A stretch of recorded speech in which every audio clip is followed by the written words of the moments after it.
Shema, everyone. Welcome back to our contemplation and study of this great text, which is giving us great psychological insights to first purify our mind, balance it, and then discover our spiritual essence. So let us go ahead and begin with remembering the divine and going more inwards so that we can study more deeply and receive more deeply.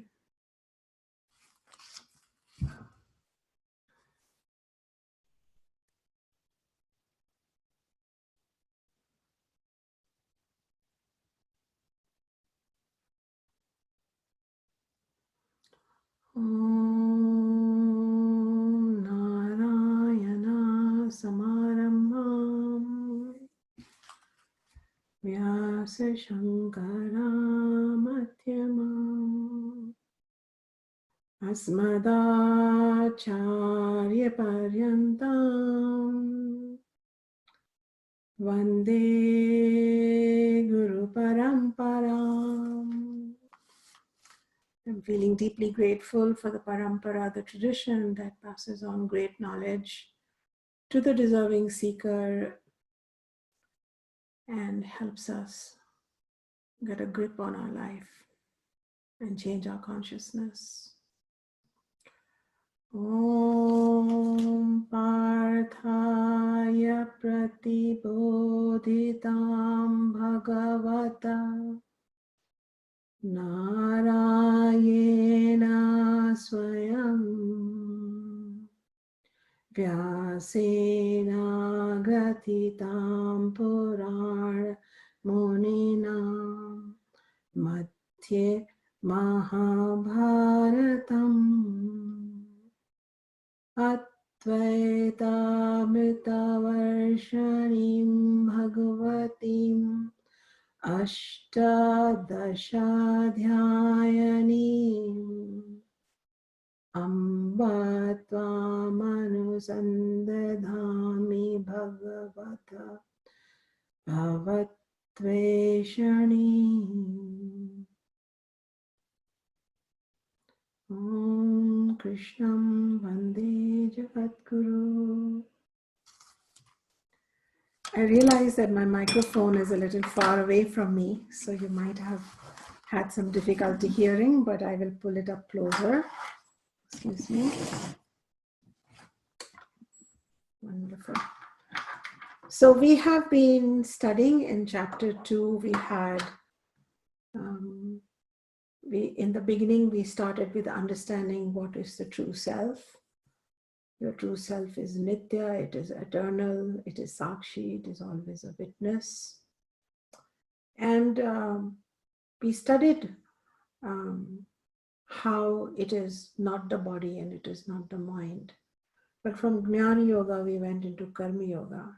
Because to understand Jnana Yoga, Lord Krishna clarifies that we actually need to be treading the path of Karma Yoga. Karma Yoga needs to be our lifestyle, so that we can study and grasp the subtler teachings of Jnana Yoga. You know, it's necessary that we embody both.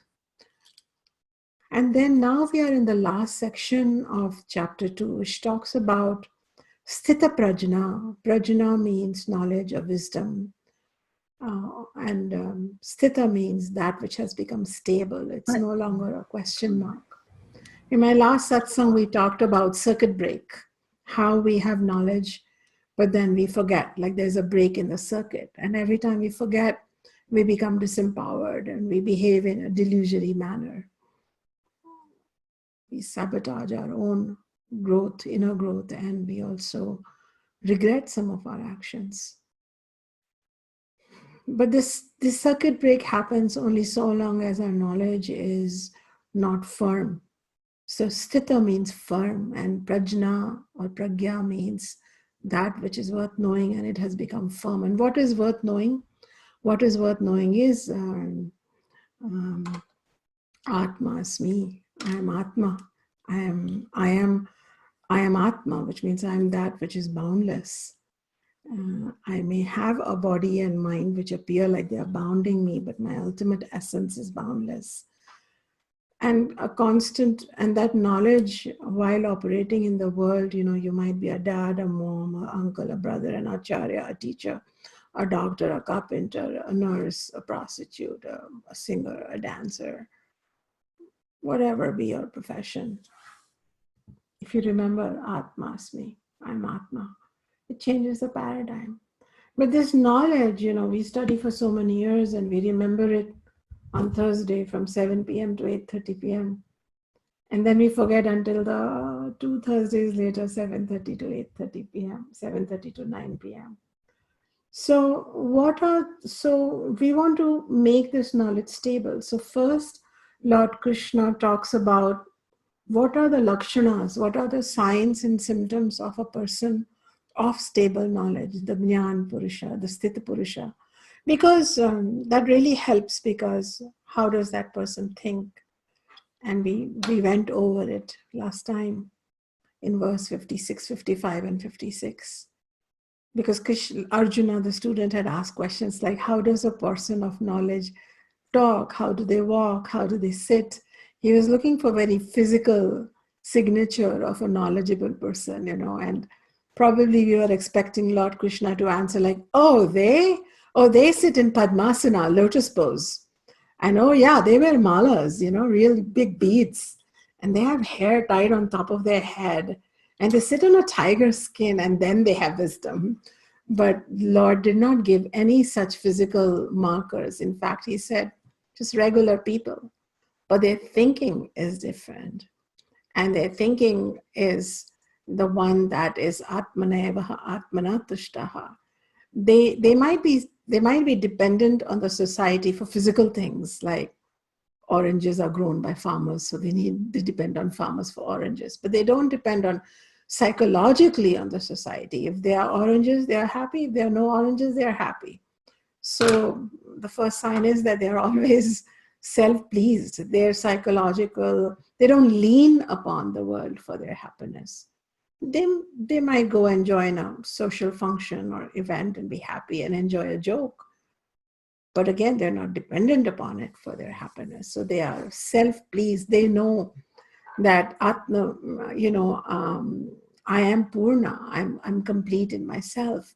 And they know this because of Karma Yoga, which purified their mind, and Jnana Yoga, which changed the paradigm from this dependency upon the world for happiness, because that's what we are told, that you depend upon the world, its objects, living and non-living, to fill your quota of happiness. And then, Jnana Yoga tells you, wait a minute, none of that. That's all mithya. You are Atma. You are the source of happiness. And when as you contemplate upon it, it's true that everything that you thought was an agent of happiness was really not. In fact, on contemplation, whatever gave you pleasure also shortly gave you sorrow. And in fact, your happiness lay in a detached engagement with everything and more of an internal, self-discovery process. So this is a really brilliant part. This is like the end part of the chapter 2, because it's like, okay, what will happen if you live a lifestyle of karma yoga, which is a lifestyle dedicated to inner growth more than material growth? You want material growth.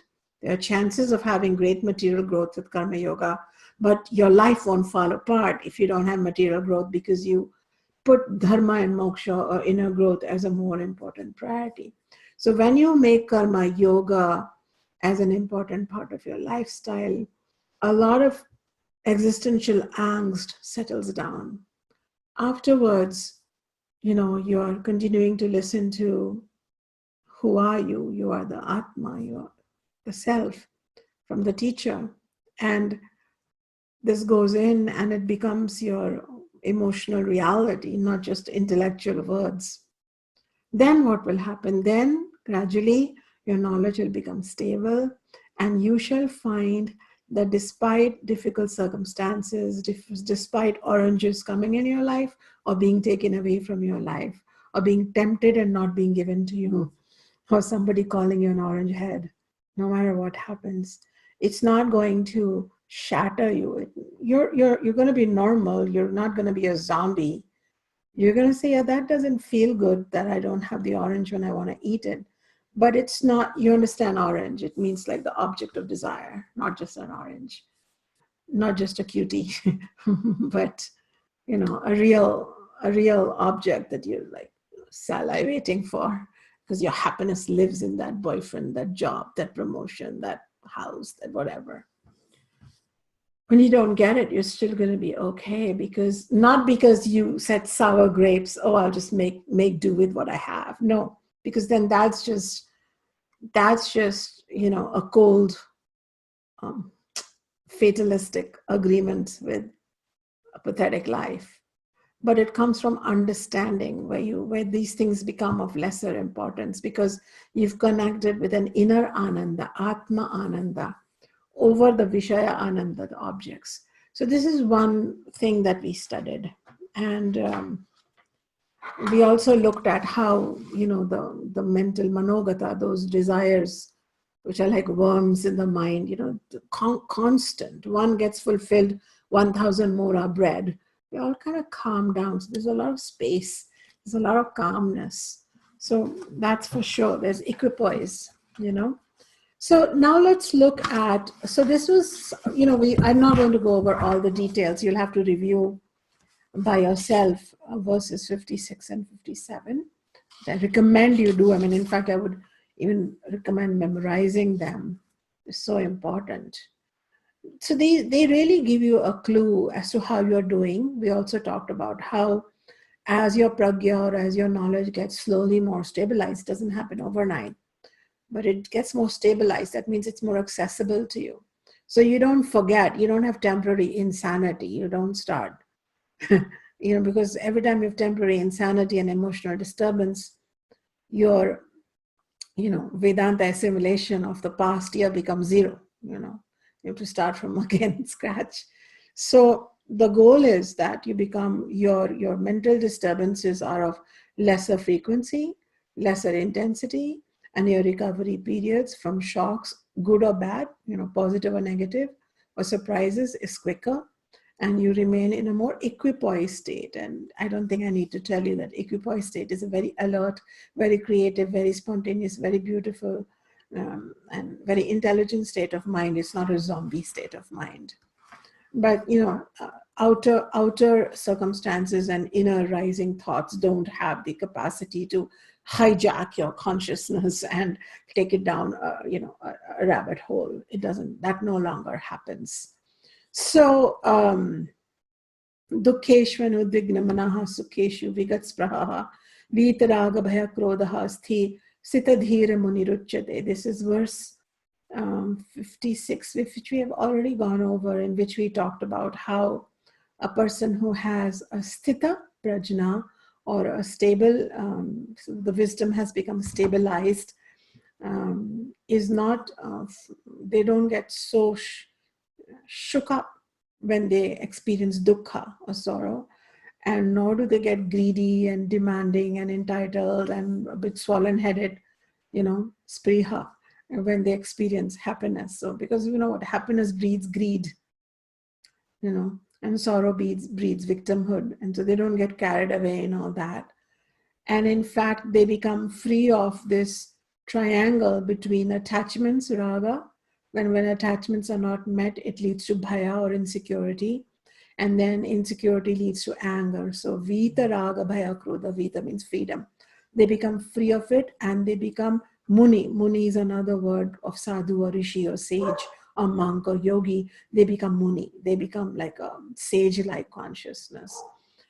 So now so they have explained in verse 54, Arjuna asked, what are the symptoms and signs of somebody who has this knowledge of Karma Yoga, Jnana Yoga? In verse 55 and 56, Lord Krishna clarifies it, and you should have this bullet point so that you can self-review yourself. Now, he continues in verse 57. I shall chant that to you.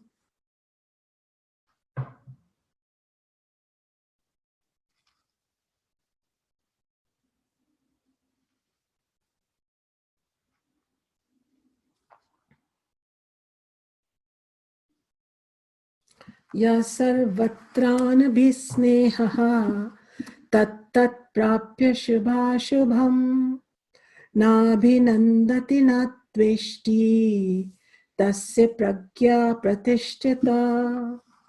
So now let us look at verse 57 and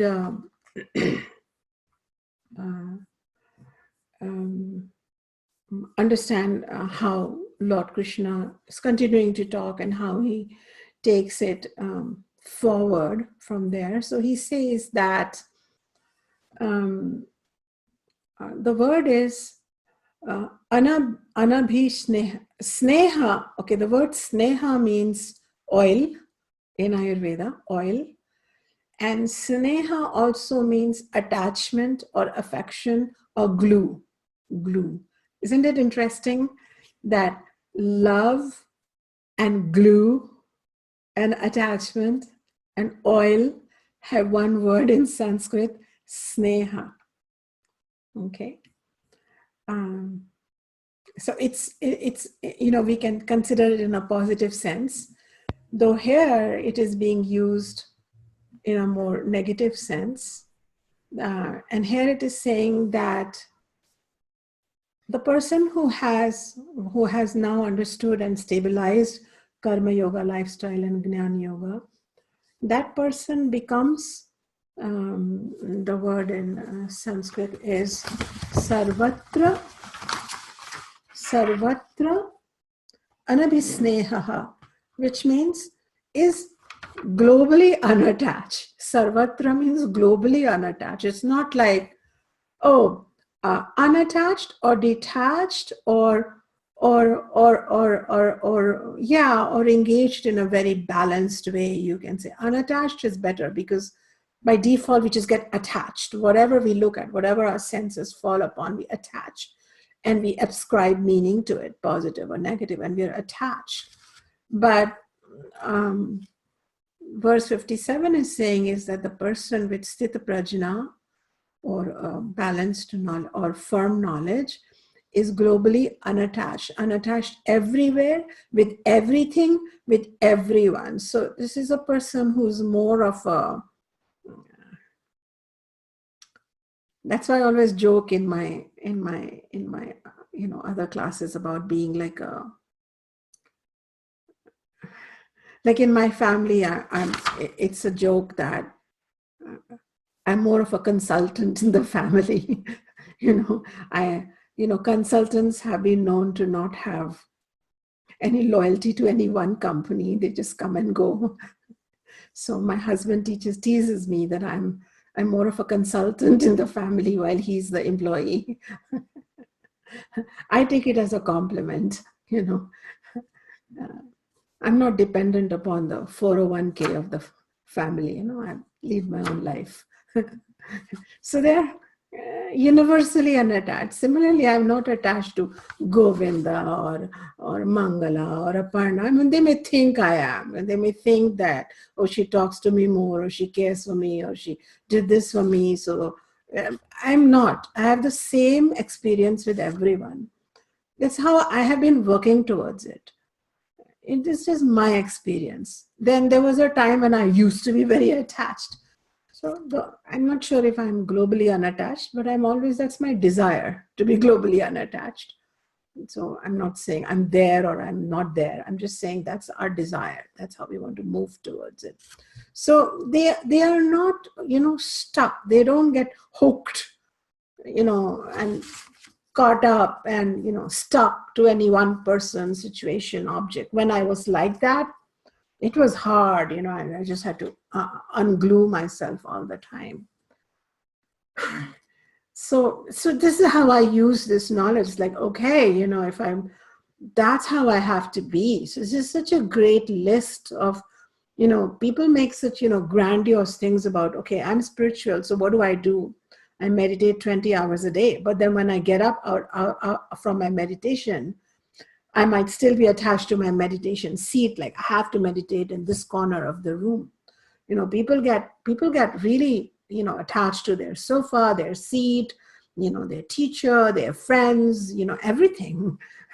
So but a person, Lord Krishna is continuing to explain that one of the reasons they stay balanced is that they are not overly attached anywhere. They enjoy the company of everyone, but they do not miss anyone when they are not there. So they are okay when they are alone. So they don't, they are okay when they're in a crowd. They're okay when they're in a company. They don't have all these conditions like I must have so and so with me, and this person must be there, and these people must be in the background, and on my right and left I must have this people, because that's how samsaris talk. I wish my uncle was there, and I wish my aunt lived in the Doha, and I wish my friend accompanied me. And this is just how needy people talk, and the more they talk, the more needy they become. This is just how it is. But this kind of global, sarvatra unattachment, non-attachment comes from knowledge. It doesn't just come by pretending to be that way. It comes from karma yoga and jnana yoga. But then that is what happens. And why is that person so unattached? They don't need to, because they have the whole treasure of power and power and freedom and bliss and joy within them. So they are feeling very good, and so they are in the garden of the universe, but they are quite content being the flower that they are. They are not constantly looking around to see, who can be with me, who can fulfill me, how can I feel better in this moment, etc. So what it's basically, it is saying is that such a person is unattached everywhere. Then they say, neither do they rejoice, nor do they hate. Neither they rejoice, nor do they lament when they are faced with favorable and unfavorable situations. So Shubham means favorable situation, and Ashubha means unfavorable situation. And this is just a continuation of the verse 56. Why? Because their knowledge is fun. What does this mean? What this means is that, in the verse 56, we had talked about how they don't react to sukha and dukkha, sorrow and joy, which is rising internally. Now we are in 57, we are talking about external circumstances, okay? Now, this is an interesting piece because it shows that even if you have the knowledge of jnana and karma, and Lord Krishna is saying that, I'm not saying that, it still means that you might still encounter certain unfavorable circumstances.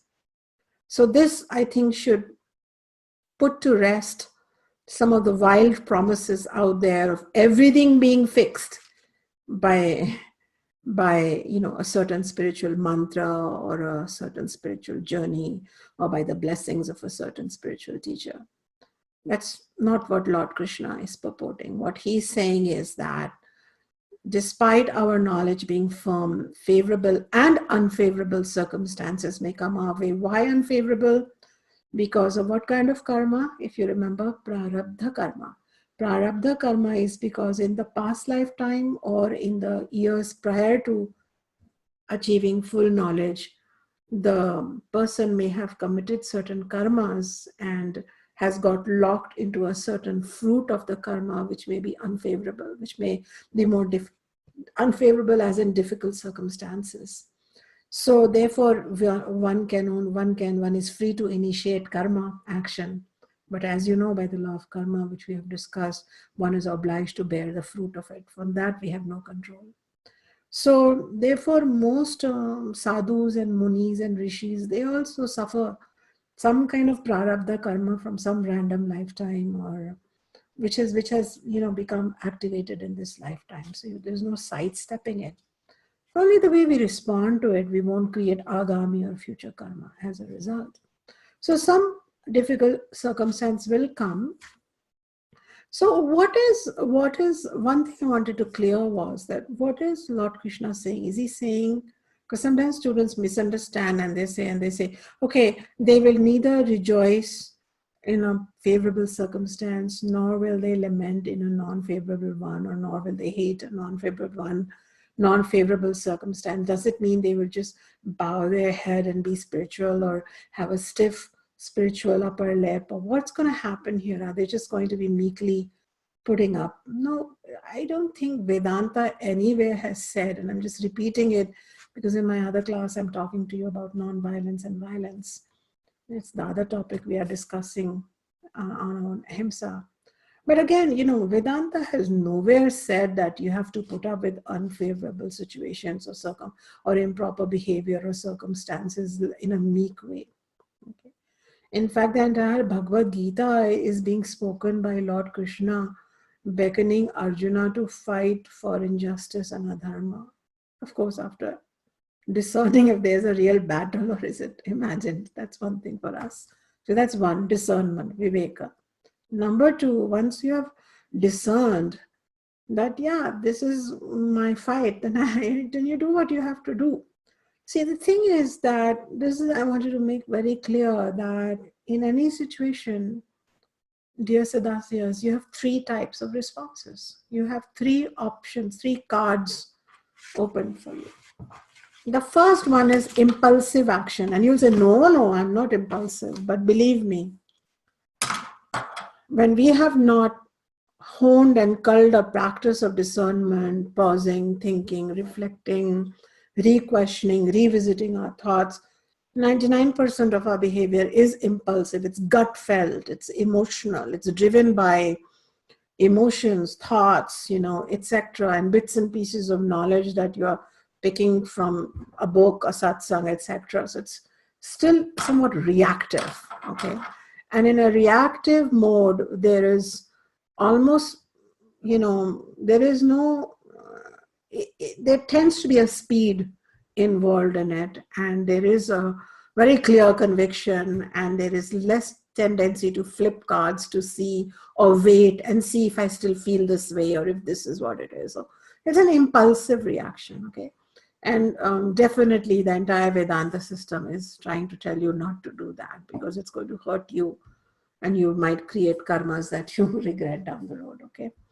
The next one is, yeah, you could always meekly surrender. You could just, be passive and you can take abuse, etc., whatever be the circumstance. But, you may not take any steps, but probably if that was unintelligent action, the impulsive behavior, then the impulsive response was unintelligent action, then I would say that meekly not taking action would be unintelligent inaction. And we tend to move between the two. We become passive or aggressive, but in both ways we are impulsive. And we are responding from gut feelings and memories and our own skewed analysis. And we've not, spent and self-knowledge and gathering it and calming down and figuring out how to perform viveka takes time. So a lot of the times we are being that way, but the sooner we start and understand that, okay, there is impulsivity, so I need to slow down even more. Then the third one is what Vedanta wants us to, look into, which is an intelligent response, a considered response, a discerned response, a weighed response. Yeah, it wants us to become thinkers. In fact, there's a whole movement of don't think, but Vedanta is a whole movement of think. Please think. You have a whole faculty, think. Use it. Don't just let it, run its own programs. You run the program. And then after you will discern that there are two kinds of circumstances. There are either choiceless circumstances, where there is nothing you can do about it. Suppose you don't like the way your nose is, you can't do anything about it. Suppose you don't like the way your parents are and why you were born in a certain family, you can't do anything about it. It's beyond you. You don't like your sister, you can't do anything, you can't change her. You could divorce her. Nowadays in America, you can divorce anybody, but you can't spiritually divorce her. She's still your sister. So the thing is that there are certain choiceless, difficult circumstances, and then there are certain circumstances where there are choice. So Vedanta says that if you're dealing with choiceless circumstances, then instead of impulsively reacting or impulsively or non-reacting, unintelligent non-reaction, start strengthening your own immunity, your own capacity to withstand it, titiksha, etc. understand the law of karma, understand the role of Ishvara, or the divine hand, that each difficulty is curated for my own benefit. So start, spiritually strengthening yourself so that you can deal with it. And say you have to live with a particular situation. Say you have to live with it. Then stop complaining about it. Stop talking about it. Just voicing it, voicing it, voicing it. So this is what is sthita prajna in this condition. A stable person, say they have a certain difficult situation and they know that nothing can be changed about it, they will not just become quiet about it by zipping their mouth and forcefully being quiet, but they will understand this is choice, this is Ishvara's prasadam, I'll just be with it. They will come to peace with it. I have met countless people at peace with their difficulty and with their choiceless situation. And that's a kind of a, firm, one becomes firm in the knowledge. And where it is choiceful, where you have choices, then we have discussed in previous classes on sama, dharma, sama, dana, bheda, danda. What do you need to do? I mean, if what you need to do is, if what you need to do is, if what you need to do is take some radical action, for lack of better words, if you do need to punch somebody, then get their nose, punch them, don't miss it. But you're going to miss it if you're caught up in emotional, I mean, even to punch somebody, I'm not teaching punching, you understand what I'm talking about. Whatever you need to do, you need your mind with you. You need your focus. You need your discernment. Arjuna go to war and kill Duryodhana. That was what Krishna said, get him.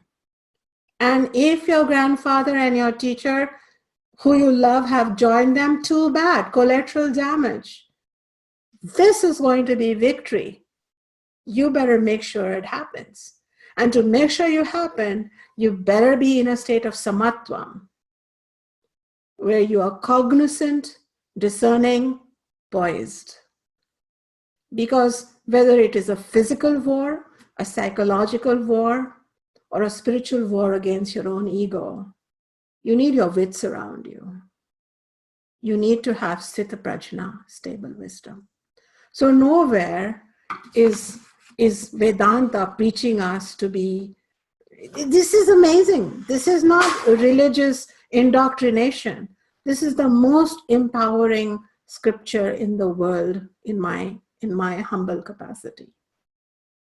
But it is really giving humanity what it needs.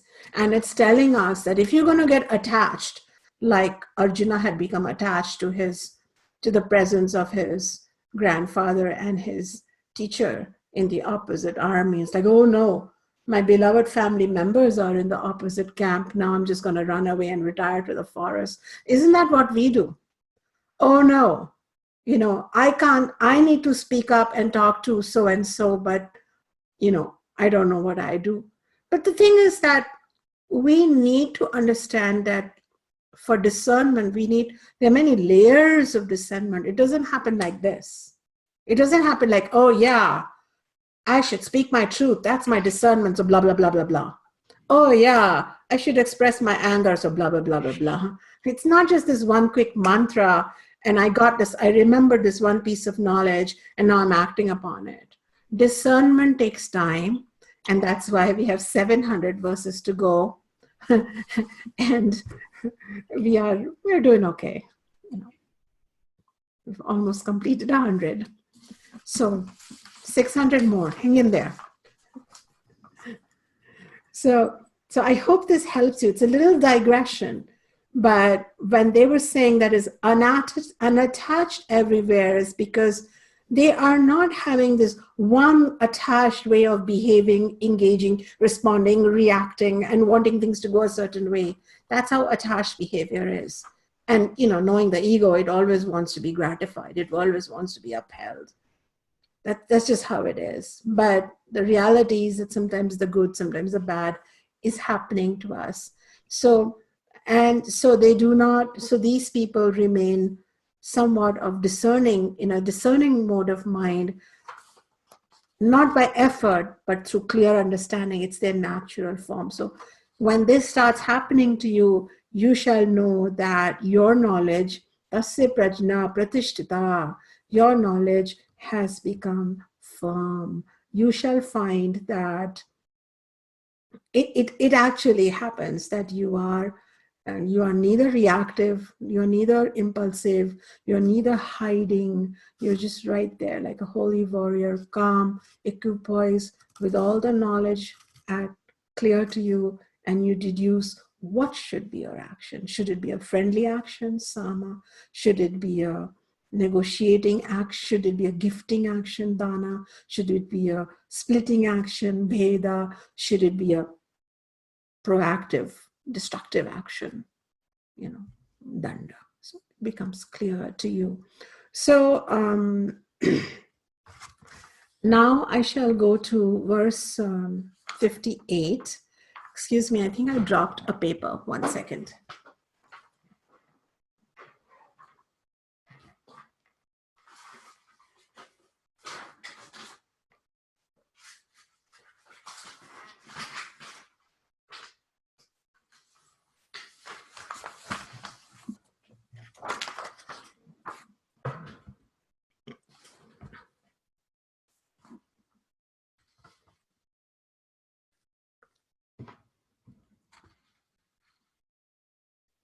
So now it's very interesting that there are 3 things that are very important. So now from verse 58 onwards, up till from verse 55 to verse 57, students, we were all learning. We are all students of the teacher Krishna here.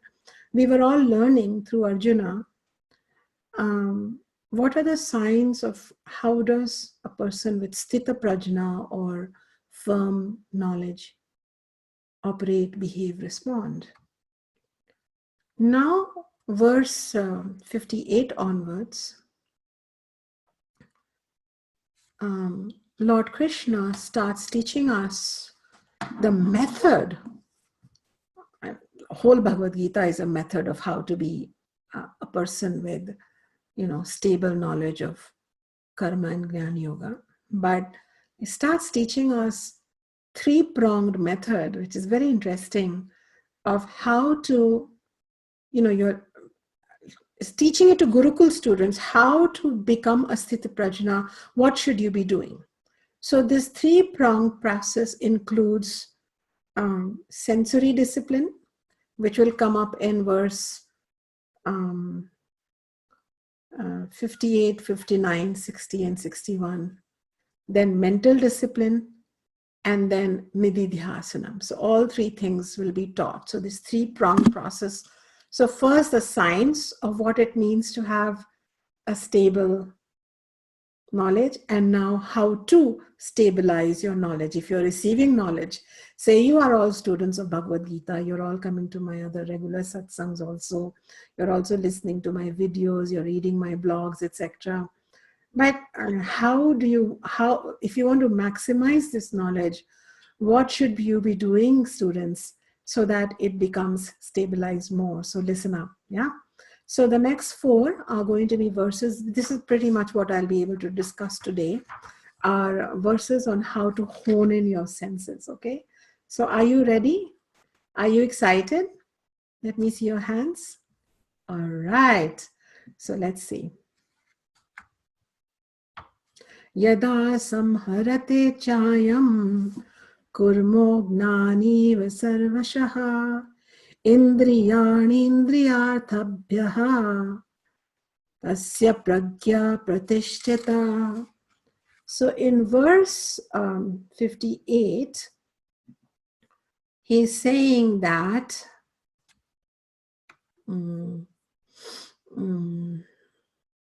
he's talking about Indriya. Indriya means senses. Nigraha means pulling them in. Indriya INDRIYA, Indriya Nigraha, NIGRAHA. Those of students have heard this term in the past in my advanced Ayurveda psychology classes and also satsang. So he's teaching Indriya Nagraha, and Kurma means tortoise. Kurma means a tortoise. So it says, moreover, when the person completely withdraws the sense organs from the sense objects, just as a tortoise withdraws its limbs, then the knowledge becomes firm. So have you seen how a tortoise has 4 limbs and 1 head, and at a moment it pulls it all in? Have you seen that? Yeah. So those 5 limbs, the 4 limbs and the 1 head, the 5 parts of the tortoise are important because they corroborate with the 5 sense organs that we have. So what is Lord Krishna saying? Is Lord Krishna saying, walk around like a tortoise and every time something jumps, you go inside your shell? Is that what we are being taught? You know, yeah. Sounds so strange, isn't it? At one level, he's telling Arjuna to go be a fierce warrior. And on the other end, he's saying, be like a tortoise and hide in your skull, in your little shell. What is he saying? Okay, so this takes a little explanation. So let me explain to you. Okay. So the thing is that our 5 senses are like gateways to the world. You see, you actually don't have any relationship with the world directly. You don't. You only, what happens is this world comes in through the 5 senses in the form of stimuli.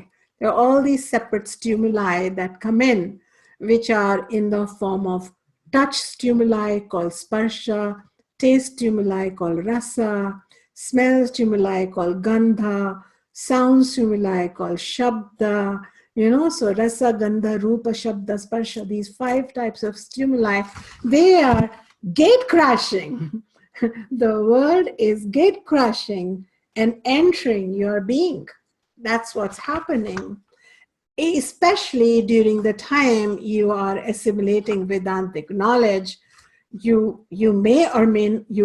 still in the world, but you may want it to kind of not come gate crashing into you, especially if it's bringing bad news or some unnecessary gossip or this or that, or seduction or whatnot that happens. So what we want is, so this happens. So what we want is that we want to be able to be like the tortoise. So what the tortoise does is it ambles along, it has a good life, it's checking out things. But if there is the slightest danger, because it has no other protection, what it does is, instead of getting involved in fighting with things, which will be more loss of energy, and besides, we fight and argue, we should fight and argue only we discern if it's worth it. There's so much loss of energy and shakti. So what the tortoise does is it pulls in and it stays there until it feels it's safe to come out again, and then it's back on its own journey. So what Lord Krishna is saying is that when you are a spiritual seeker and you are wanting to stabilize your jnanam, you have a teacher, you're fortunate to have a human body, you have a teacher, you're in an active satsang, ding, ding, ding, ding, ding, all the conditions are lined up, jnanam is coming towards you every Thursday evening, all you have to do is log on, the greatest knowledge, the greatest scripture, the greatest teaching is coming towards you, karmically, the highway is open. Then what you need to do is protect your mental space. You need to protect your internal space by making sure that your gates get shut down quickly if the world seems to start invading upon you. Instead, what we feel is like, it's fine, but so what he's really asking Lord Krishna is for us to be more discerning in our, sensorial engagement with the world, rather than, like, for example, I don't argue. I don't like arguing. I avoid arguing. I will definitely not argue if two people are arguing about Ayurveda or they're making some, and I just have to put in my last word, because I'm the expert. No such thing, because it's a waste of energy. And but there are some people who they will still come and provoke an argument out of you. But even that provoking, you have to be careful. Do I really want to argue? Do I really want to explain things? Do I really want to talk? So become very selective. The more selective you become with more new input coming in, only then can the teacher's input and the jnana become deepened and turn into knowledge. Right now it's words. A whole bunch if you have a lot of words. But that words has to become knowledge. It has to become your internal guidance. It has to become your paradigm. It has to become your deepest belief system. And that happens when there is not an internal clutter. But the clutter, happens. So that's why a spiritual seeker will not just watch TV randomly. Maybe they'll watch a select show, knowing why I'm watching that show, for how long, what's happening. They won't just, put 20 things on their kitchen counter to eat randomly. This is where the whole sensorial curation takes place. So in sadhana chatushtayam, it is called dhamma. And in Lord Krishna's teachings, this is, indriya nigra is the same thing, pulling in. And here it's like a pulling in. So it's almost like he's explaining that you're in the world, and then you meet these samsari people who are trying to like catch you, grab you, sometimes something happens, like, somebody says one word and then that bothers you. So, it's so, the words and the eyes, they see something, and especially the ears are the culprit. You lose yourself in the world because of words, and you find yourself because of words. So that's why the ear is a very important organ in the Vedic tradition, because words make the first impact upon the brain. And that one word used by your friend or colleague or partner that you didn't like, just, the first word is like, oh, that was not a nice word to use. Maybe you were saying something and somebody said, oh, that's just nonsense. Maybe they just said it and they moved on. But now you're thinking, nonsense? Nonsense? You mean nonsense? Oh, how dare they say nonsense? Really, everybody has said nonsense to me. Always I have heard nonsense. So you see, the thing is, the first thought is a thought. After that, it builds into a tirade of emotions, sorrow, anger, and victimhood, and it just builds. And there goes down the drain everything you have studied. And in other teachings, the Veda have said that, once you start receiving jnanam, every such, emotional spin that your mind goes through, you lose half of the knowledge that you have gained up till now. So it's like, and it, and so we think, well, I'm a student, so I'll keep having these, tumults. But the thing is, if you are building a house and one day you put 30 bricks, the next day you took out 20, then you put 5, then you took out 8, you're just going to be doing that. You will never really change your paradigm from remembering that, these people are, not as, they are still sleepwalking. It's still myself in them, but their ego is ruling. I don't really need to engage with them. I don't need to defend myself. I need to know my truth. I need to be clear, and I need to act upon it. So these things are there. So I wanted to tell you that Indriya Nigraha leads to emotional disturbance and emotional, and loss of knowledge, loss of memory. We have memory failure. Then we forget. Then we start doubting the knowledge, the teacher, the lineage, the Lord Krishna, Bhagavad Gita. All of this happens. And so then we start again. But it's a lot of waste of time. And what Lord Krishna is therefore given us a perfect example of a perfect animal who can teach us like a guru at this time, which is the tortoise. And the tortoise stays out of trouble. The tortoise does not pick up extra trouble. Oh, the tortoise knows when to withdraw. When it is safe, it comes back and it has a happy life. And I've heard it has a very long life. So that's what we want. It's like almost like we don't want to get into everything and we need to withdraw a little bit. Recently, I had a lot of, people visiting my home, which is very nice. And I heard, and my house is very silent. In general, that's just the stage of my life. It was not always like that, but it usually is. And my partner and I don't talk much. That's just where we are. We're comfortable. We're not on Cold War, which is comfortable. So when we had all these people, there was a lot of conversation going on between them, and and they were talking about everything. If my neighbors are building a deck, the conversation was around decks and wood and hammer and carpenters. If a police car passed, it was around law and order and this and that and Trump. So it was just like it almost felt like all the people in my life that were visiting were from guests and acquaintances and family members were not really willing to have a silence, as if that silence made them uncomfortable. And they also talked a lot about Ayurveda and yoga and Vedanta, and and people were talking and how was I? I was like a tortoise. I was doing my part, and then I know who I am. I have to remember who I am, and then I'm just. Somebody said, well, what's about your opinion? You could tell us something. Tell us. You must tell us.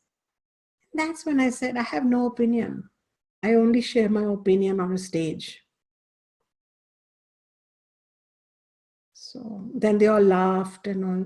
I don't know what they thought, but that's how it was. You understand what I mean by stage. Then I know I have a committed audience. They want to listen. Then I will speak. It will be a fruitful exchange. And we are not just talking for talking's sake, But that is how the world is. And if you are like that, then you're learning that your speech is very valuable. Okay. All right. So hope that helps you. So you want to be more like a tortoise, and remember a tortoise, and say you don't have the last word in the argument, you're still going to win because you're like the tortoise. Okay. So so emotion build up, anger build up, jealousy build up, suspicion build up. It's all in our hands.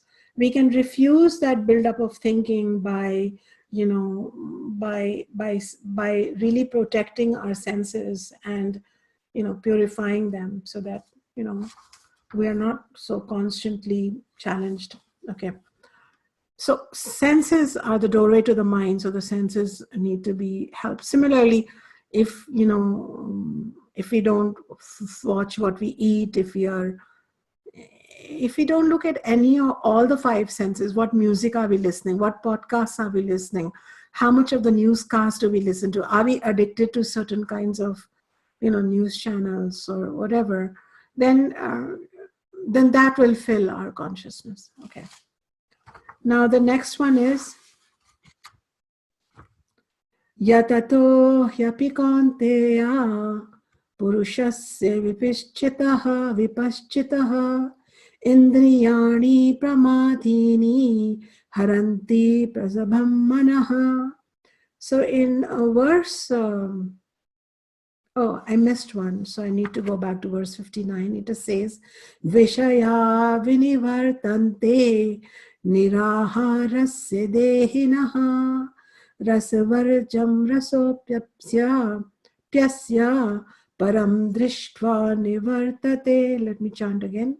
Vishaya vinivartante niraharasya dehinaha rasavarjam rasopyasya param drishtva nivartate. So in verse 59, Lord is saying that, and even if in the sensory field, even if we try to abstain from a certain sense organ, okay, we don't try to suppress our senses, but we try to restrain them through understanding. So they are different. When you try to restrain them, then you are just using force. When you understand them, then it's working with your knowledge and your own wisdom. So say you are addicted to a certain sensory gratification like tea, coffee, smoke, sound of a person or something like that. you're addicted, and say you abstain from that person, then what Krishna is saying, that those objects that were of the senses turn away from the abstaining person. So they tend to, move away physically. But the mental longing, but the internal mental impression, but the mental engagement remains. So what he's really trying to say is that addiction, sensory addiction, can be of two types. There is the sensorial addiction, and then deeper to it is the mental addiction. So when you do start, when as a seeker you say, you know what, I want to be like a tortoise, and I don't want to,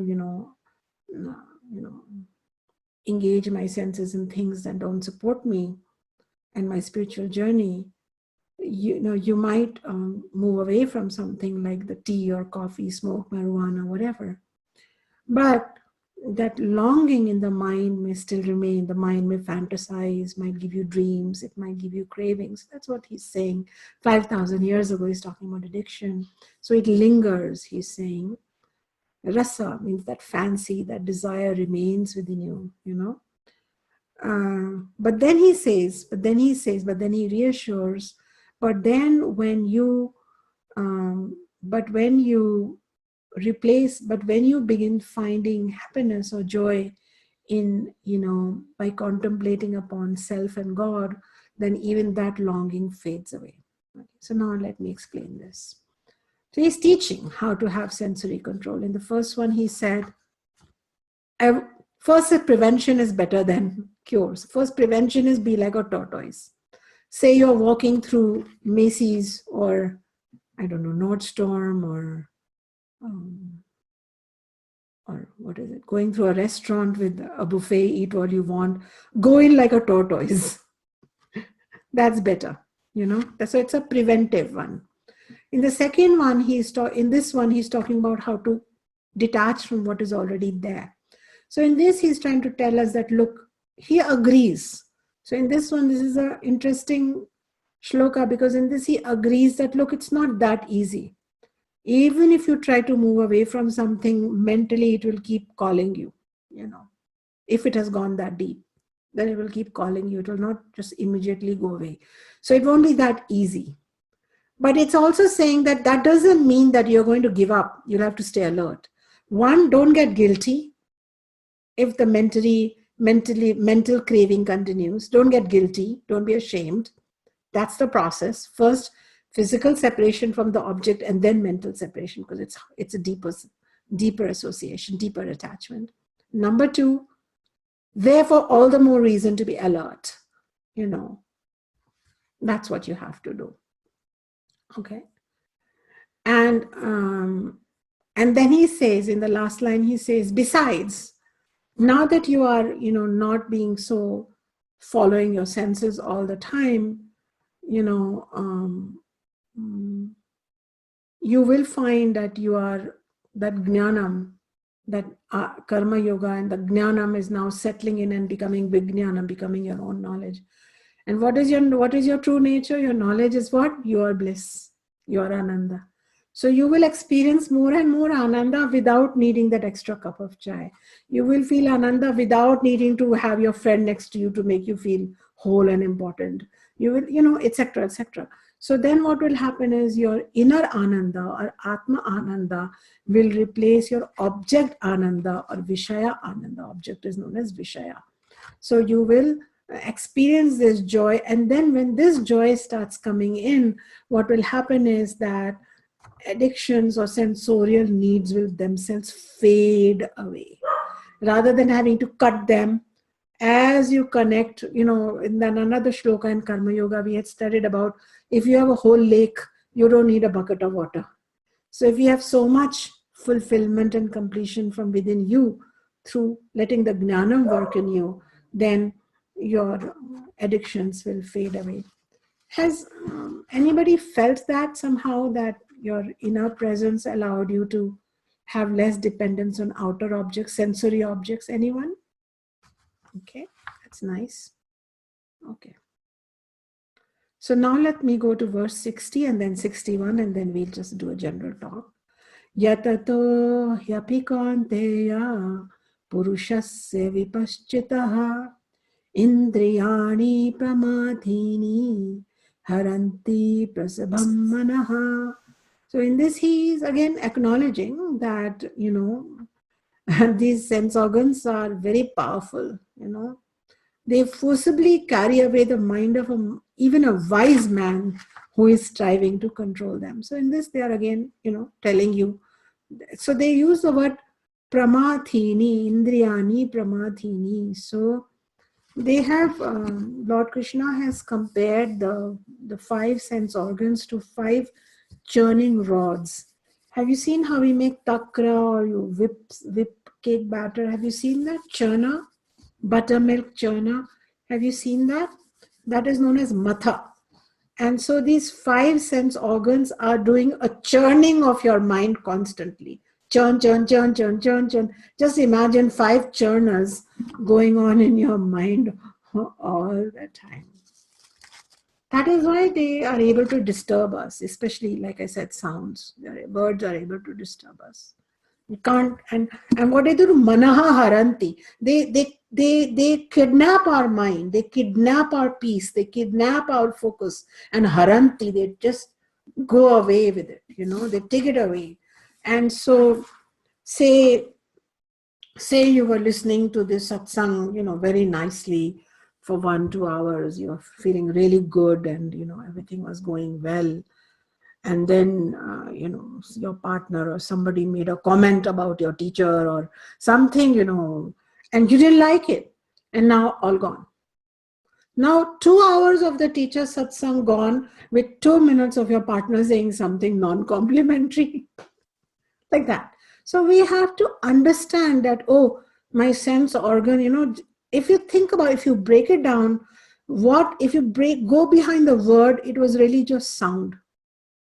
And so some sound came, somebody else's ignorance, somebody else's avidya, somebody else's life trajectory, and they inserted it, okay, because they don't have vaktapas, they don't have guru also, or they may not be ready to have vakta, they just blurted it out. It entered your ear, so we are all throwing stimuli at each other, and churning, churning, churning, churning, churning, churning, churning, and the whole peaceful system which was trying to understand, oh, I am Atma, it just gets capsized. Why did that person say this? How did they say it? I shouldn't, what should I?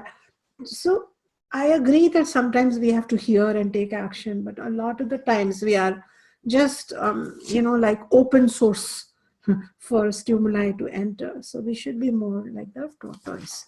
This is what verse 60 was saying, that haranti prasabham manaha, it forcefully takes it away. So Lord is acknowledging that, and he says this word, that even for the wise person, even the person has prajna, the person has knowledge, but is not sthit prajna.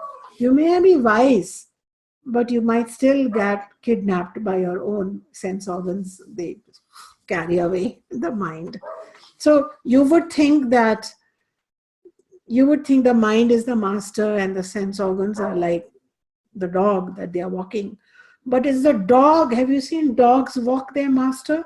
That is the way with most of us. The dog walks the master. 5 dogs are pulling the master hither and thither. And we are telling the teacher, oh, my mind is at your feet. I am learning. Please teach me. The teacher is teaching away, teaching away, teaching away. But the students' minds are, churning away. The 5 sense organs are churning away the mind in 5 directions, and nothing retains. That is why, it takes time, and teacher can only teach. Teacher can only give a certain kind of teaching. Teacher can use words also, but it is the students' understanding of the Bhagavad Gita and a desire to curate their mind and their senses in such a way that they become recipients of this knowledge, but they receive and maintain and make steady this knowledge, how to make it sthita. So it is a kind of a sadhana chatushtayam teaching that's going on here. The last one that I want to teach is Tani sarvani samyamya yukta asit matparaha vashehi yasyendriyani vashehi yasyendriyani tasya pragya pratishtita. Different words, you have to take a pause at different words, otherwise the rhythm breaks. So let me chant again. Tani sarvani samyamya yukta asita matparaha vashehi yasyendriyani tasya pragya pratishtita. So in this closing around the sensory indriya nigraha damaha, he's saying, having restrained the sense organs, all the five sense organs, the self-controlled one should remain committed to my pursuit. What does this my mean? Me, the divine, as Ishvara or as Atma or as Brahman, the I in you pursuit, the self pursuit. Because the knowledge of that person whose sense organs are under control becomes firm. This is what he is saying. So, He Arjuna, Tani Sarvani Samyama Asita. Therefore, you must keep all your sense organs as your instruments. They are your machinery. They are your instruments. Do not be enslaved by your own machinery. Do not be confounded by your own instruments. Use your instruments. Shut them down, put them on sleep mode, pause them, rest them, run the device on them. Do all kinds of things with your sense organs. Don't just leave them out there to throw in things with you and your mind to get caught up in. When you are driving the car, you want to use the wheels and the accelerator and the brake. You don't want the accelerator, brake, and the wheels to do what they want to do. But that is what happens with the human being. Our sense organs are so sensitive, so brilliant, so divine, that they actually need a master. And you are being asked to master your sense organs in the service of Atmajnanam. And that's how your pragya will become sthita, or stable. So, and then when you do that, they will be, your life will relax. You'll have much more time on your hand. You'll have less mental upsets. And okay, when I say mental upset, again, remember, I'm not saying mental upset as in talking to me or someone else about your mental upset, but you're just mental upset on your own. You're just concerned, anxious, agitated on your own, going about your daily life. Where I'm talking about that kind of mental upset, because it takes you away from your from other reality, the joyful reality, and contemplating upon it and touching it, because you're all caught up at another superficial level, fighting battles you need not be fighting, and probably not fighting correctly the battles you should be fighting, because your senses are not filtering properly, right? So then he says that in the meantime, whatever little time you have, go ahead and meditate, contemplate upon what? That Atma Asmi, I am Atma. That, you can see Lord Krishna as Ishvara, you can see him as Brahman, the ultimate pure consciousness, you can see him as your own self, and focus upon that, so it is like a Atma Dhyanam or Atma Bodha Dhyanam. And with the discipline, with yuktaha, with discipline, go ahead and spend some time. So he's briefly kind of jumping ahead and talking about Nidhi Dhyasanam, or the next set of practices that I'll teach you. But basically, when you do have the time, what do you do with it? Once you are feeling more peaceful, you have less, it actually happens. Your senses become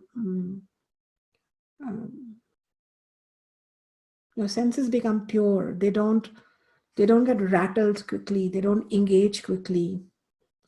They become poised, relaxed. And then there is time, and that's when you can actually close your eyes and for a minute or two think, I am that boundless self, and this is the beginning of Jnana Yoga. This is how you deepen it. So this is how the senses are curated, and this is how a person who has knowledge, has pragya, becomes a sthita pragya. So we are talking not about beginning students. It's not sadhana chatushtayam in terms of becoming an adhikari. This is how an adhikari, somebody who has already achieved knowledge, strengthens it even further. It is being given in that context, like be super careful, super protective of your sense organs by behaving like a tortoise, contemplating upon Lord and self, etc., etc. So with this, we complete the teachings from verse 57 to 61, and the teaching of the part on how to stabilize your knowledge by using Indriya Nigraha or sensory discipline. I hope it helps you.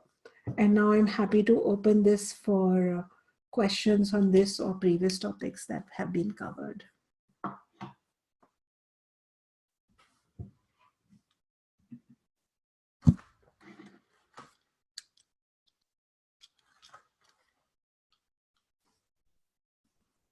Vidya has a question. Go ahead, Vidya.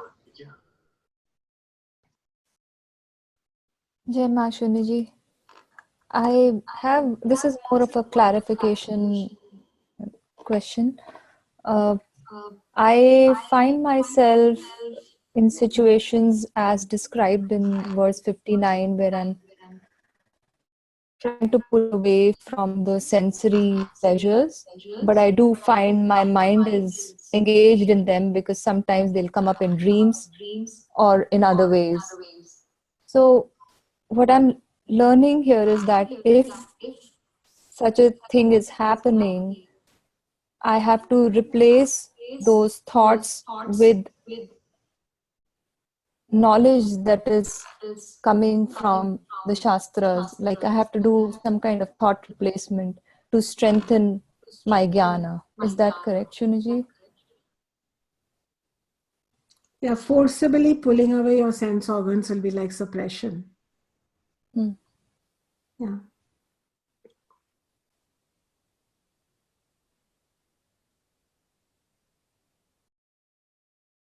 Yeah, you answered your own self. Thank you, Shunyiji.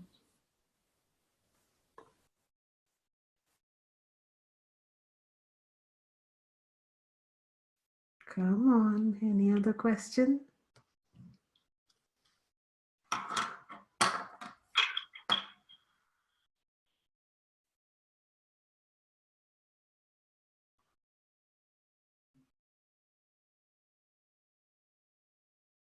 It's really simple.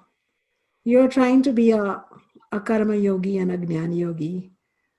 You're done being a samsari. You want to be in the world. You don't want to give up on your relationships.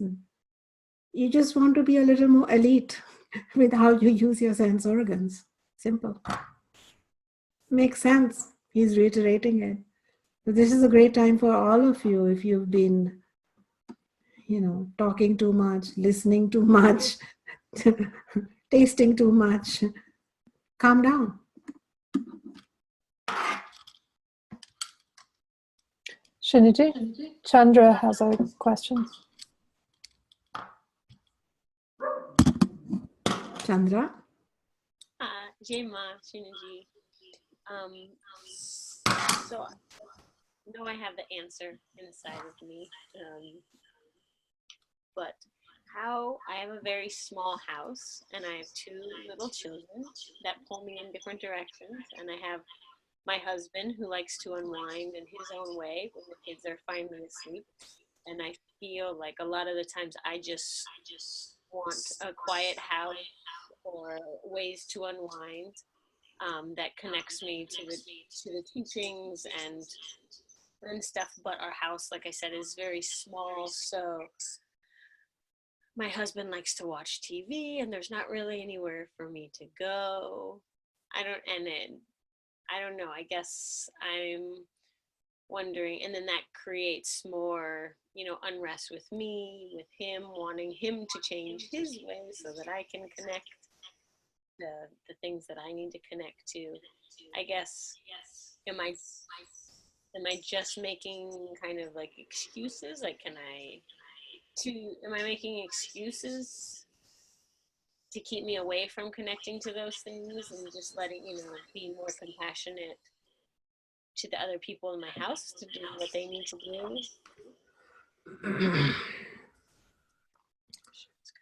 Can you hear me, Chandra? I can. Yeah. Okay, Can you it's hear me? not easy. It's not easy.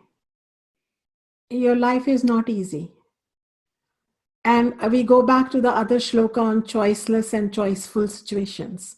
This is a choiceless situation. So instead of fighting the outside, all you can do is wake up half hour early or take a walk after the children are asleep. And when my house, I'd nowhere face your kind of pressure because I have a large house, so I could retreat somewhere. But if you can't retreat, say you are in a train full of people, world is like that. That's what Vedanta is preparing you. It's not preparing you to go live in a mountain. It's not asking you to curate your sense organs. We do that, right? Let's take it to a spa. Let's take it to a garden. Oh, how wonderful. I think your situation is exactly right. But when he's watching the TV, you don't have to engage your sense organs and allowing you can observe, you can be more of in an observer mode, like, okay, he's watching the TV, but I'm not. You could be right there in that room. When 5 people were arguing on carpentry and wood, I was peaceful in that argument, sitting there saying, interesting, my samsara is full of woodwork and carpentry discussions. So all I'm trying to say is that it doesn't work like that, that I'll get up, I like it, like get up. I could tell you and you can still do it, wake up half hour and greet the rising sun. But if you're an exhausted mom, you might need that half hour sleep, which might be actually more helpful for your sense organs than, anything else, for example, because sleep is, paramount. But when we're talking about being like a tortoise, it's exactly there. Can you have a tortoise like energy when the children and the television and the neighbors and the food, and yet your energy is contained within? See, we don't have to leave the world. We just have to know that that's not our input. So it's a cognitive looking and saying no. Do you see what I mean, Chandra? You don't have to be at war with anything, because it was so easy then Bhagavad Gita is nothing but BS. Excuse me for using that word. If I tell you that we need to get you a big house and a different bedroom and a meditating cushion and a wonderful backyard for you to curate your senses, this was being taught in the middle of a war. And life is a war, Chandra. And we've just become wimps. We just want everything to be perfect so that we can curate our senses. You have the perfect place. I'm not saying it's easy, but it's perfect. Right there, you can, and that irritation from the television is the mental imbalance that's happening. But now you can understand that we're sharing a sacred space. This is what Ishvara wants. Television is going on. It's coming till here, but it's not going in here. That's it. Do you see what I mean? So it doesn't have to be this perfect space at all, my child. I bless you, but even I've had to earn it. For all my life, I had a child and, and play dates and, I'm very proud to be a soccer mom guru. That's just how our lineage is. We are householder lineage. There are 2 kinds of lineages. There is the sannyasa lineage, the monastic lineage that leaves the world and tries to find, something, a different experience. We like to live in the world. Ours is harder. But Lord Krishna is teaching. Arjuna was married. He didn't, I believe he had more than 1 wife, 2 or 3 at the time of this going on. So he must be having a very active sex life, romantic life, several children, all kinds of things going on, and a war, and a couple of crazy cousins. And Lord Krishna was teaching him this message. And Lord Krishna himself had a couple of wives. So we are all householders here. You're in good company.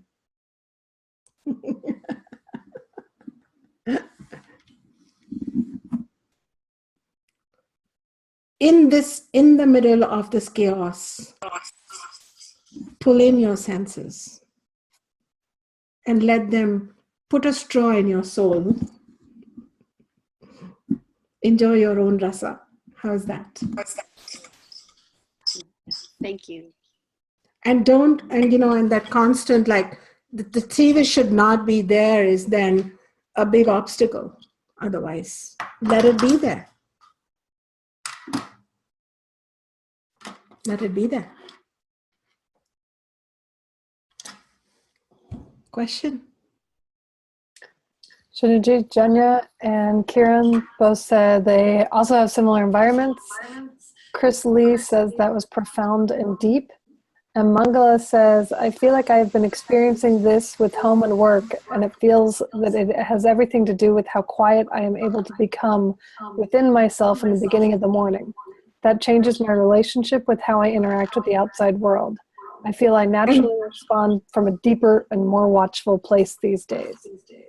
Where can I read this? Okay, Mangala, here. Okay. Yeah, that's great. I like that word, how quiet I can be in the morning. And how about I say, how quiet can you be inside you while everything is loud outside you? Yeah. So, I mean, sensory engagement is your senses. So, it's like stuff happens, but how much do you want to just absorb and react to? It's up to you. Yeah. Great. Yeah, I'm not giving you people permission to use curse words, okay? I whenever I say it, I tell you, and I used it because it's such a big hogwash. Spirituality has to be this, curated spa-like experience. And it's nothing like that. Spirituality is our response of the spirit, a knowledgeable response in the middle of death, grime, blood, and mess. It's up to you.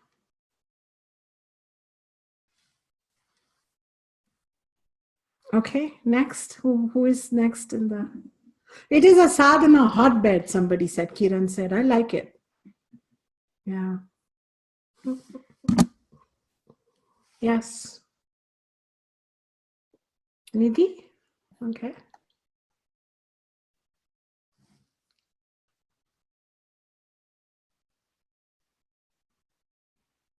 Hello, Shunyati. So one shloka that is just not leaving my mind, in fact, a part of the shloka, I'm trying to understand the sequence of this because I'm trying to understand how Krishna is teaching us. So this is Rasavarjam Raso Pyasya Param Drishtva Nivartate. So Rasavarjam Raso Pyasya, okay, this is like step by step, okay, even if you turn away from the senses, still the taste remains, okay, step by step, I'm understanding it. Yes. It's logical, it's a sequence. Suddenly it becomes so aspirational. Param drishtva nivartate, like he's giving you the promise of a miracle that, okay, when you see the Supreme, it's all going to just, vanish, and you'll get the desire of all, like Krishna is called, the ultimate one, or I mean, I'm just, or the Supreme is called ultimate desire to have. So this is a giant leap from Rasvarjam Rasopyasya to Param Drishtva Nivartate. I'm thinking, what are the steps in the middle? It's like suddenly.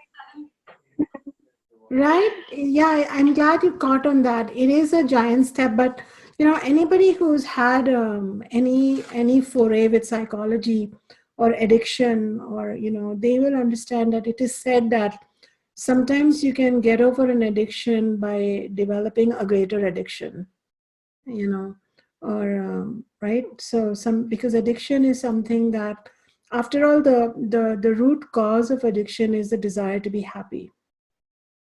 We feel that our happiness lives in that, caffeine or chewing gum or whatever, that sex or whatever that thing is. And that is why he talks about that param drishtva, like, because this is a spiritual book. So he says, and besides, he glosses over it a bit. And he says, besides, when you know that, because he's talking to a gnani who is going to become a sthita gnani or a stable person. So he says, when you start connecting, because now that you're no longer constantly being churned by the senses, this reveals itself. Has it happened to any of you that when your mind is quiet, for no reason, you feel some joy or peace? Anyone? It just arises from within. And imagine if you made it a vocation. Imagine after this class, you became very aware of the onslaught of the world. And when I say onslaught of the world, I don't necessarily mean television of the husband. It could also be a seductive something or a wonderful something. You just don't want the world entering your inner reality. That's all I'm saying. And then as you contemplate here, that is where Nidhi, suddenly the supreme joy reveals itself. So it was a very good, it's a leap, but at the same time, he's talking to an audience that has been taught Jnana Yoga and Karma Yoga. So it just, you can just go there right away. But it's beautiful. It's such a promise. And it's based on the premise that I am Purna, I am complete, I am enough. And when one realizes that, one's dependencies on so many things, one may enjoy something, but one's leaning on things, one's dependency on things just fade away. So one thing is to remove that thing, and the other is to increase dependence on one's own self. And when one finds that through knowledge, one finds, oh my God, those were just morsels of happiness I was holding on to when I'm the treasure of infinite happiness. And when this happens, within an instant, things just fade away. Yeah. Glad you enjoyed that. Any other question? Ribu Ananda? Gemma, can you hear me? Yes. Great. I have a question. One of the things that I've been sort of contemplating a lot lately is this idea of sort of giving yourself time, with a situation to just process and not sort of jumping into making a decision or taking an action prematurely.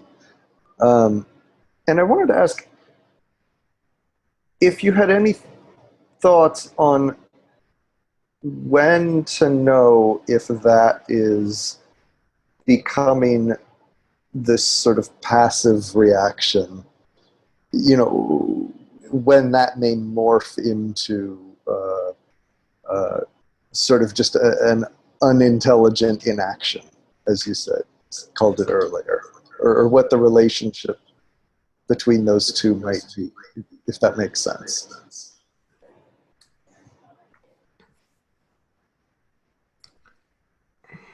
I think you will know. I could go into a long answer, but I think I'll let you discover it through the teachings. But when you have to take action and your ego is being in an unintelligent inaction, you will experience emotional discomfort. Ribu, do you feel that? You will feel a prodding inside you. It won't feel resolved. That's all I can say at this point. It's not, it's not a hard and cut, case by case. This is the algorithm and this is how we follow it. That's why, humanity is follows scripts, likes to be told what to do, loves teachers who give formulas, hopes for a miracle. But it's exactly in this gray area, the question you've asked, where your growth lies, my child. It's in the not knowing that your knowing lies. So keep exploring it. Sometimes you will think you've come upon a resolution only to 3 days later have an insight that, wait, there's another layer I have to find out or uncover. And this is where you will not, give up on yourself, but know that I am committed to the process of viveka. You may have spoken too soon or committed something, and you can say, on second thoughts, here's what I'm thinking, and I'm not fully clear. So it's like we don't know always, but I can tell you this much, that when we are beginning students, it feels a little unclear, but as our mind becomes more and more honed, like it becomes more of an instrument for the soul, there is more direct communication between the soul and the mind, right? It's not like the mind is leading the soul, but the soul is leading the mind. You will then have clearer ideas on what is action, what is inaction, what has to be done, what is not to be done. It will just be like a knowing that happens, which is even prior to thoughts and emotions. I don't know if you've had this happen to you, Ribu, but some people think that the longer they stay in the satsang, or the longer they hear, it's enough. But it's more about the more you contemplate and practice, and the more you actually gather hold of your own thoughts and minds, and the more peaceful and poised and clear it becomes. And that's when, Jnana Yoga starts really happening, and your soul and mind start communicating really well. And at that time, in the past, I'm still always, in my case, talking about me, I don't always know how to act, so I take time, Often I know. We want to be more on the accurate side than less, but it's okay, We take the time it takes. We definitely slow down. That's the side effect of Jnana Yoga. We're slowed down people. We're not very, we're not very street smart anymore. We're not like quick. Yeah, you say this, then I'll do that. We don't know. A lot of the times we don't know. And that's a really good space to be in. I don't know. I'm waiting. I'm waiting for the residue to settle, the clarity to arise, the knowledge to code it. I hope this helps you.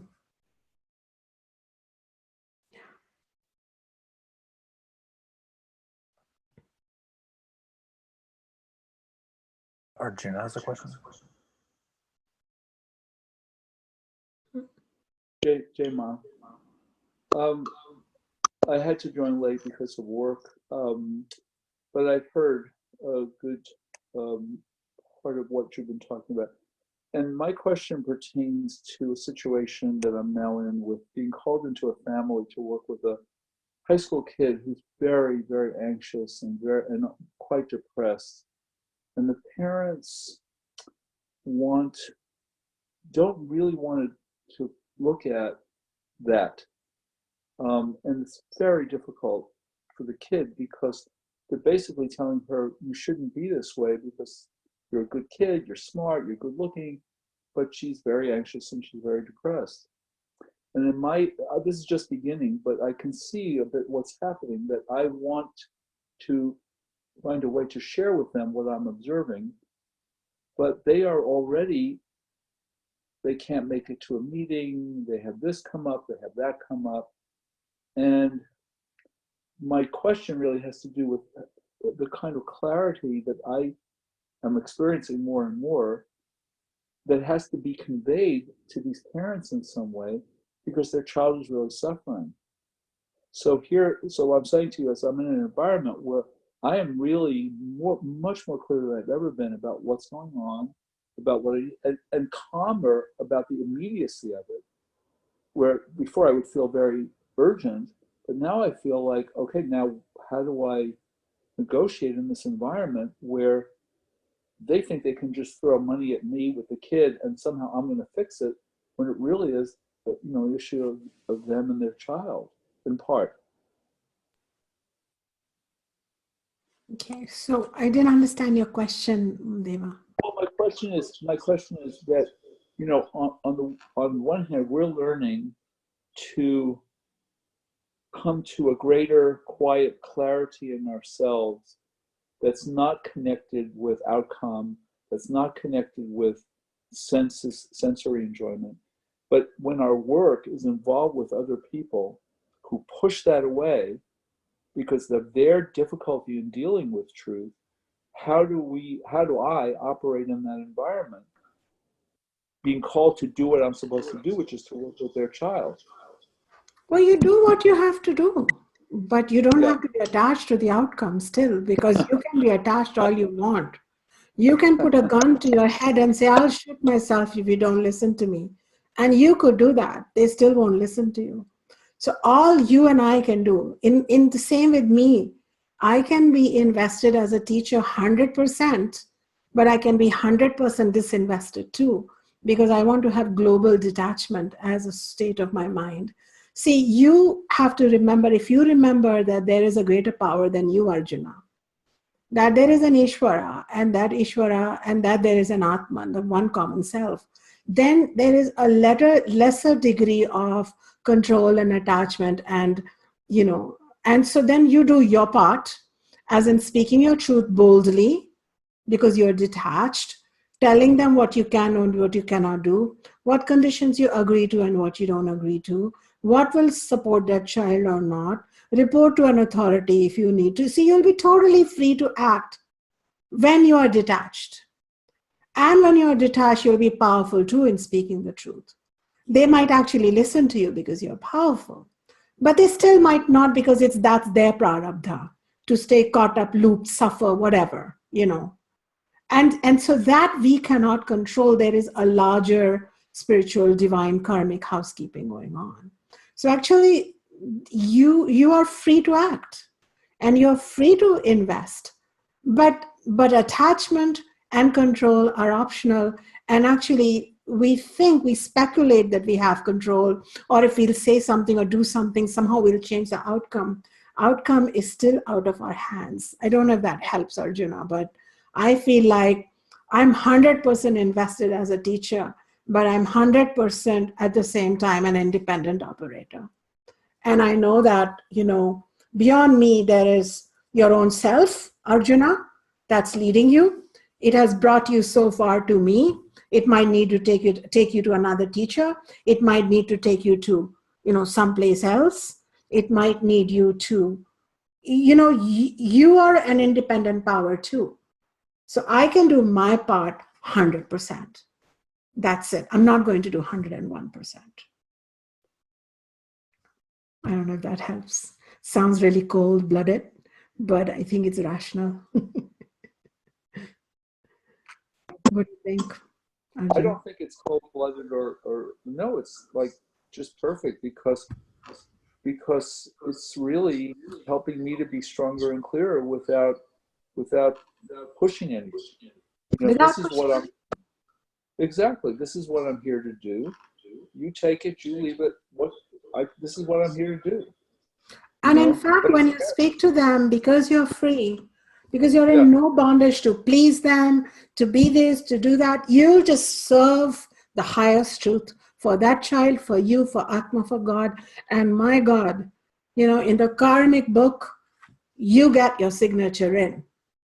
And whatever are those words that you speak today will be written in that soul's heart to be 10 lifetimes later. Arjuna, when you meet that boy again, you did your part. That's it. We are here to do our part. I'm not here to be your perfect teacher. I'm just here to do my part. Okay?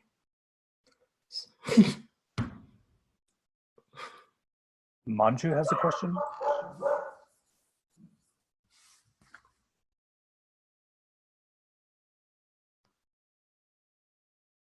Go ahead. Okay. It's more like a comment. I've noticed, I've done it kind of naturally, is then when there are circumstances where I don't have a choice, I can recoil very easily and go inside and kind of work it out and come out of it. But when there are choices, what has worked for me is I become a witness to the situation and then think about what the solution would be, rather than being involved in the situation. And that has been really working for me. Is that the right path? I don't know, but seems like I feel like I'm back to my my true self when I am witnessing the situation, then I can do the right action. It feels totally correct, because when it is choiceless, you don't have that much, you can't do much with it except to emotionally Right. take care of yourself and to connect with God and Guru at that time, and remember, try to remember that it's okay and not. But when you have choice, that's the time when you can say, okay, now what can we do with this? And and give it direction and move it. So you have to be, I don't know if it's your true self, but you're definitely more empowered, and that's the place to be more proactive. So you're doing the right thing in that sense. But to discern what is choiceless and choiceful is necessary. And sometimes in a certain situation, like in Arjuna's case, to speak your truth, to give your clarity, is where you have choice. And whether they'll show up or not or accept your deal, we're choiceless there. That's it. That is true. Makes sense. Yeah. Makes sense. Yeah. I've been practicing that, and it's really has worked in many ways. No, excellent. That's really great. Yeah. And choiceless is when I go and pray. I said, okay, I need to come to the altar and pray or get in within myself. I've had a ball with choiceless things. I've grown a lot with choiceless things. Every time I have a choiceless thing, I'm like, I'm really near God. I feel good. Give me choiceless anytime, It's like, Yeah, sometimes I feel guilty. I feel burning the karma. Yeah. God. Yeah, connected to God when there are no choices. I don't know how many people don't connect to God, or they connect to some, they connect to God, but, with God, it also connects to your Atma, your own strength, right? Ultimately. Because ultimately the knowledge is Ishvara Jiva Aikyam, that the self and God is one. So we don't have this concept only of some God sitting and giving us good or bad, but it's our own self creating these opportunities for our own expression. So, yeah, great. Janya has a question. Janya, go ahead. Jai Shunyaji. I have a clarifying question on what Manju was just bringing up.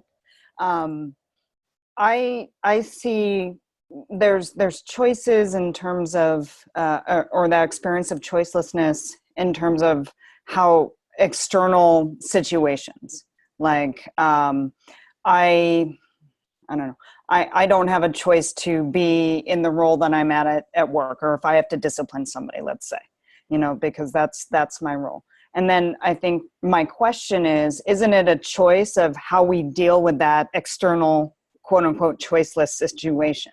It's our choice. We could get angsty and tense or whatever, do something that's not about turning inward and into God. So I'm just trying to clarify.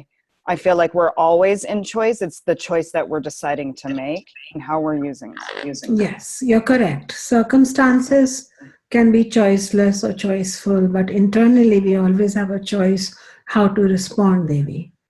And that is always there, and to know this is good. Yeah, you're correct. Mm-hmm.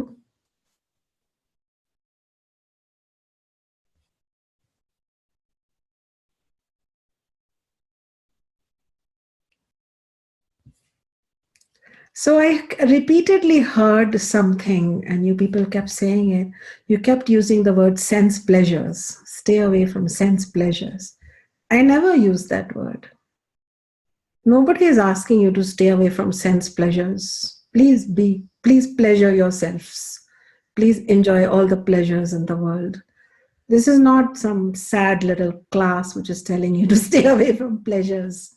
It is talking about how, it's a very scientific understanding that your mental processes begin with stimuli through your sense organs. They could be pleasurable or less pleasurable. They could be, personal or, impersonal. They could be spiritual or secular. They could be any kinds. What you are being told is that when you are going through this world, don't just leave all your senses open and don't just start processing every random stimuli that enters your brain. I never spoke about sense pleasure. That's your own thing. You did your own spin on it because you somehow feel guilty for enjoying sense pleasures.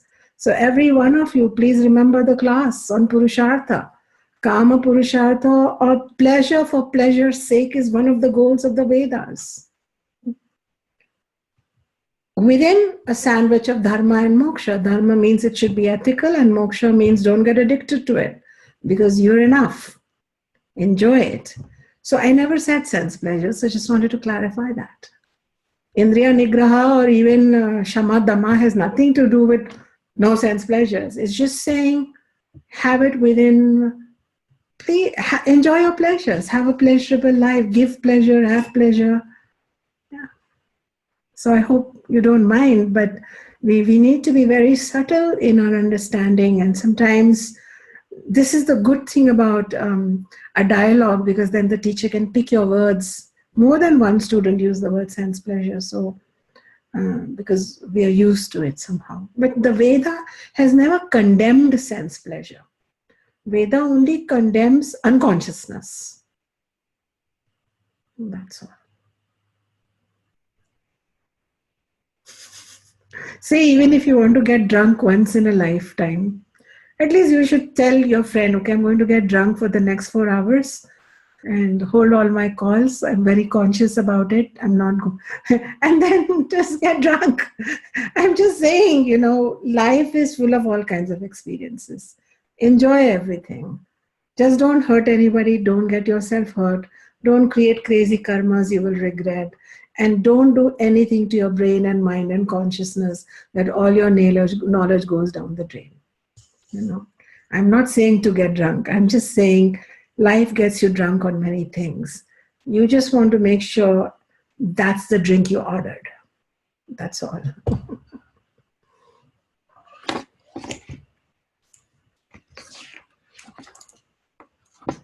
And when you're going through life, you know, some are unpleasant experiences like a noisy house or traffic, you know, sounds, or, you know, a lot of people around you who are nicely talking to you or badly talking to you. Things are happening. You then want to say, okay, my stimuli is very active. What can I do? Can I, like, you know, just before I wake up, can I for 10 minutes, you know, be aware of my, you know, quietening my sense organs? Can I do a Gayatri mantra? And as I go through the house, can I just say, okay, that television sound, this music, this is all sounds of the world. That's okay. It's a happy world. And this inner silence is my sound. And I'll carefully, when Chandra's baby says, Mom, or when her husband says, honey, come and look at that, she should enjoy that. This is all part of a happy, healthy life. It's not like, no, I'm a spiritual student, I will not watch what is coming on TV. But yeah, but because she is a spiritual student, she will not watch, just, you know, she won't zone out in front of television. Hopefully she'll watch her teacher's satsang more often. That's all I will say.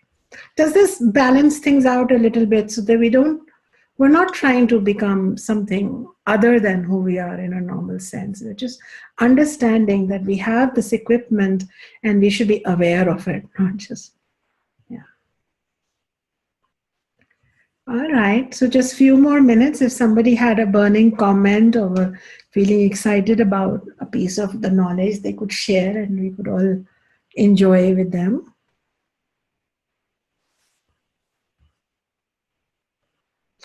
These classes are turning into bigger and bigger bags of gold. Yeah, indeed. Yeah.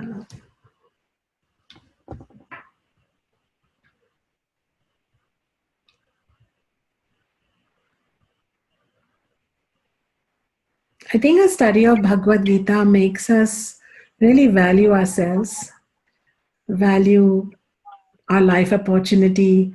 Even the difficult circumstances we have are perfectly curated for us. I mean, look, you may have a small house, Chandra, and 2 beautiful kids, and a functioning television set. But you also have a teacher and a lineage. So something is right in this picture here. It can't be wrong. It's perfect. Yeah.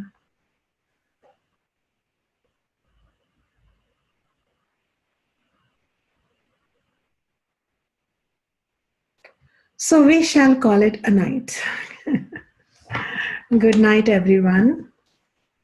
It's a great time for you to complete your karma yoga contemplation exercises. And then for your own self, if you want, you can review verse 55 onwards and create notes on how you want to flow into that kind of, it's a future goal for you, but you'll be hitting it, on a daily basis, parts and pieces of it. Okay, Gemma, everyone. I am reading your homework. I'm not, I don't know if I should call it homework. It makes me remind me of school, and I'm not sure if I always submitted my homework on time.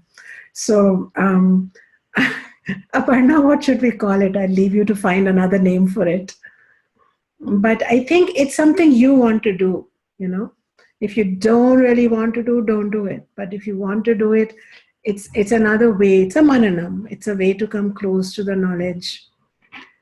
And but I am reading what you are sending. Some of you have begun to trickle it in, and I'm reading it, and I'm really, really, really sitting with it and enjoying it. And I might be sending you my comments soon. Now I'm out of my cave officially. All right, Gemma. Om Asato Ma Satkamaya Tamaso Ma Jyotirgamaya Mrityormamridam Gamaya. Om Shanti Shanti Shanti. Om peace, peace, peace. Gemma, what a pleasure. Let's dig some more gold in 2 weeks. Gemma.